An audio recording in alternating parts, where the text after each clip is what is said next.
Bismillahirrahmanirrahim. Assalamualaikum warahmatullahi wabarakatuh. Sahabat muslimin yang dirahmati oleh Allah dimanapun kalian berada. Di sini Al-Fakir ingin sedikit mengeritik dan menanggapi mengenai video yang viral akhir-akhir ini dari salah seorang tokoh yang bernama Kiai Marzuki Mustamar. Beliau mengatakan bahwa ngapain kita bilang ya tarim wa ahlaha, wahai tarim dan penduduknya, mending kita itu membanggakan Indonesia.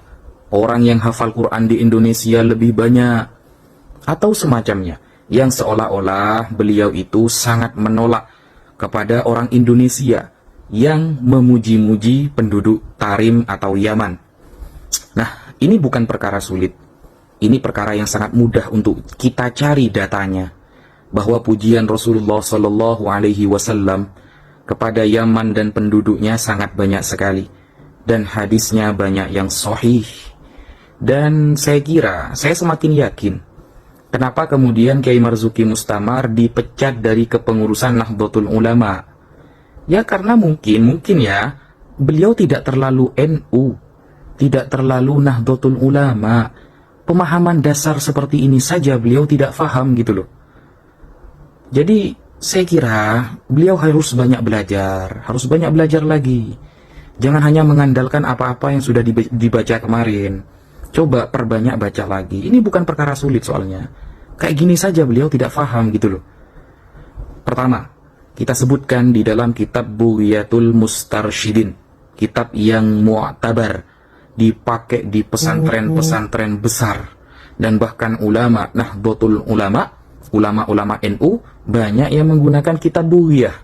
Di dalam kitab Bughiyah diterangkan secara tegas, Hadramaut mikhlafun min makhalifil Yaman al-asfal, wal mikhlaf al-qit'ah min al-iklim mushtamilah ala buldan wa mudun wa qura kathirah masyhurah bil khairi was salah wa a'zamu madaniha Tarim wa Shibam.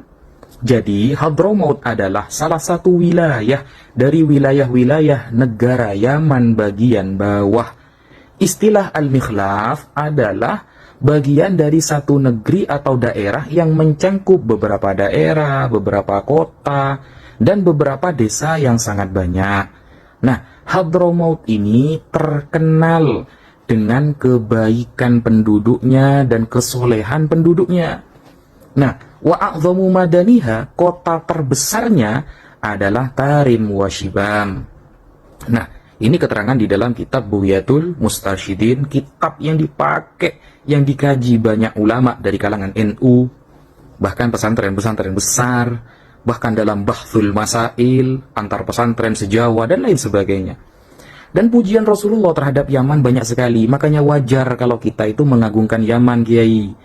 An Abi Hurairah radhiyallahu anin Nabi sallallahu alaihi wasallam, diriwayatkan dari Abu Hurairah bahwa riwayat ini dari Rasulullah langsung, atakum ahlul Yaman hum araqqu quluban wa alyanu quluban wal iman yamanun wal hikmatu yamaniyah, riwayat Imam Bukhari, hadis sahih. Kata Rasulullah, telah datang kepada kalian penduduk Yaman. Mereka adalah orang yang paling lembut hatinya. Iman berada di Yaman, dan hikmah ada dari Yaman, dari orang-orang Yaman. Kata siapa? Kata Rasulullah Sallallahu Alaihi Wasallam di dalam hadisnya. Wajar kalau kita mengagumi orang-orang Yaman, dan bahkan hadis-hadis mengenai eskatologi, mengenai akhir zaman. Rasulullah rata-rata mengagungkan Syam dan Yaman. Sampai Rasulullah dulu mendoakan, Allahumma barik lana fi Syamina, berkahilah tanah Syam kami ya Allah, wa barik lana fi Yamanina, dan berkahilah tanah Yaman kami. Doa Rasulullah tidak akan pernah luput. Jadi kalau Rasulullah saja mendoakan kota itu, negara itu, tanah itu, dan penduduknya, maka wajar kita sebagai umat Nabi Muhammad SAW juga mengagungkannya, gitu loh. Hal seperti ini aja Kiai Marzuki Mustamar tidak faham gitu loh. Bahkan rawa Abdul Razak ani Bani Juraij qala balagona anna tubba'an awwalu man kasal Ka'bah. Abdul Razak meriwayatkan dari Ibnu Juraij, bahwa telah sampai riwayat kepada kami bahwa Tuba atau As'ad adalah orang yang pertama kali menutupi Ka'bah, menyelimuti, menggunakan dengan kiswah Ka'bah. Dia orang mana? Orang Yaman. Bahkan Rasulullah melarang kita untuk mencaci dia karena dia telah Islam. Nah, pujian Rasulullah kepada penduduk Yaman banyak sekali. Bahkan an Imran bin Husain, riwayat dari Imran bin Husain radhiyallahu an, ata ahlul Yaman Rasulullah sallallahu alaihi wasallam. Suatu ketika ada penduduk Yaman datang kepada Rasulullah.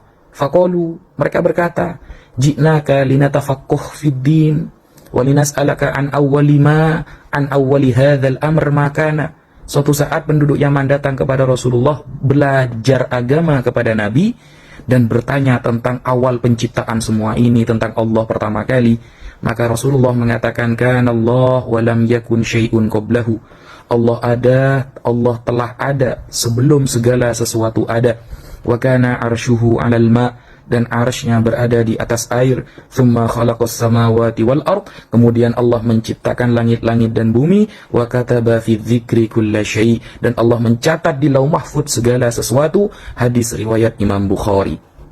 Nah, ini keutamaan ahlul Yaman, penduduk Yaman, bahwa mereka itu tolabul ilmi kepada Rasulullah, mencari ilmu.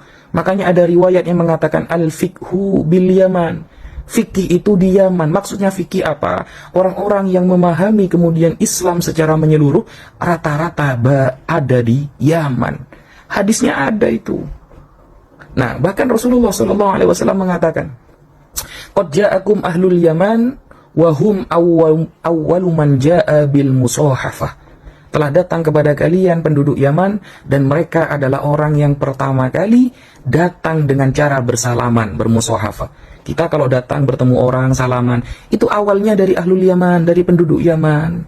Itu keutamaan mereka. Hadis ini diriwayatkan oleh Imam Ahmad, Imam Abu Dawud, dan Imam Bukhari di dalam kitab Al-Adabul Mufrad, wa huwa sahih, dan hadis ini sahih. Bahkan qala Ibnu Rajab Al-Hambali, ulama yang bernama Ibnu Rajab Al-Hambali mengatakan di dalam kitabnya Fadlu Ilmi Salaf ala Ilmil Khalaf, beliau secara tegas berkata, waqad syahidan Nabi sallallahu alaihi wasallam li ahli Yaman bil iman wal fiqh. Nabi Muhammad telah bersaksi bahwa penduduk Yaman adalah orang yang beriman, orang yang paham agama Islam. Wa ahlul Yaman aqallun nasi kalaman wa tawassu'an fil ulum. Dan penduduk Yaman adalah orang yang bicaranya sedikit tapi ilmunya luas. Lakin ilmuhum ilmun nafi' fi qulubihim wa yu'abbiruna bi alsinatihim. Dan ilmu mereka ilmu yang bermanfaat fi qulubihim, di hati mereka, dan mereka menyampaikannya dengan lisan-lisan mereka anil qadril muhtaj ilaihi min dzalika. Hanya sekedarnya saja, sesuai sesuai hajat, tidak bertele-tele dalam hal menyampaikan ilmu. Wa hadza huwal fiqhu wal ilmun nafi', dan inilah yang dimaksud dengan al-fiqhu dan ilmu yang bermanfaat. Kata Imam Ibnu Rajab Al-Hambali. Keutamaan apa? Keutamaan penduduk Yaman. Masa begini saja tidak faham, Kiai? Mungkin itu yang bisa saya sampaikan. Wassalamualaikum warahmatullahi wabarakatuh.